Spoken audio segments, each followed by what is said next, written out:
Япония – родина самураев, чайных церемоний и странной рекламы. Ее яркая самобытная культура покоряет мир, а образ страны технолидера плотно осел в нашем сознании.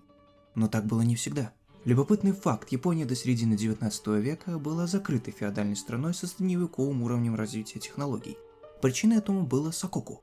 Страна на цепи, если буквально переводить этот термин, это политика полной изоляции Японии от внешнего мира. Причины? Их достаточно много, но давайте по пунктам.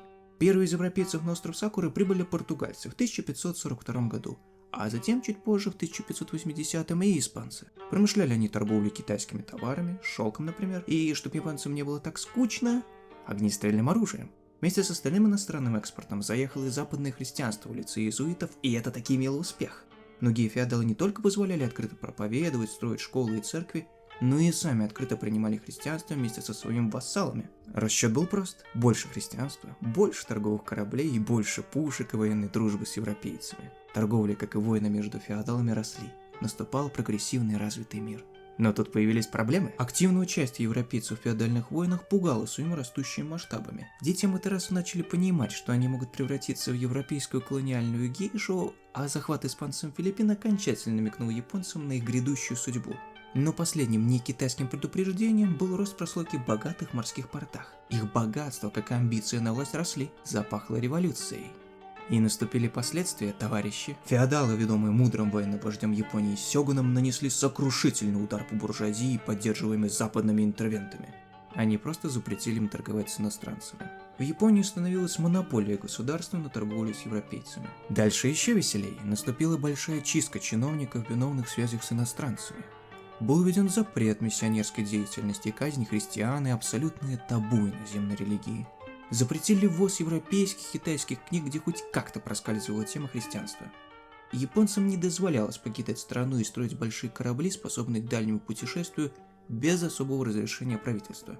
Нарушение каралось смертной казнью. Европейских форцовщиков также обязали заниматься исключительно торговлей. И также нарушение этого каралось смертной казнью. Но веселье на этом не закончилось. В 1637 году произошло восстание в Симабаре, в котором участвовали христиане. Но с поддержкой голландцев-кальвинистов Сёгуну удалось подавить бунт искушенного пролетариата. Последующий итог очевиден и печален. Полное закрытие страны для иностранцев и выселение всех португальцев и испанцев. И только голландцам-кальвинистам, явившимся по зову Сёгуна Аки всадником Рохана в час нужды, было дано исключительное право 2 раза в год заходить в Нагасаки. Да, им даже позволили иметь свою факторию на насыпном острове Дэдзима в бухте Нагасаки, но только по тому факту, что этот остров был искусственный, поскольку нога западного варвара не должна была касаться святой японской земли.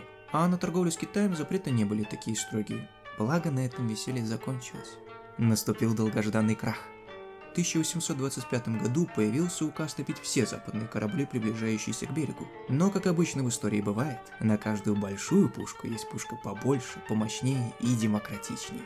Растущий поток морского трафика, слухи о больших залежах угля вкупе с плохим обращением японцев с американскими моряками, пострадавшими в кораблекрушениях, побудило американцев в 1853 году отправить экспедицию военно-морского флота США. Командору Перри поставили задание добиться прямых дипломатических отношений с японским правительством любой ценой. И как это сделали бравые янки в стране средневековых феодалов? Правильно. Погрозили разбомбить из крупнокалиберных пушек столицу Японии Киото, если те не примут их условия и не позволят им торговать, как обычно. И, конечно же, это сработало. После США Япония подписала договора с Францией, Британией и Россией.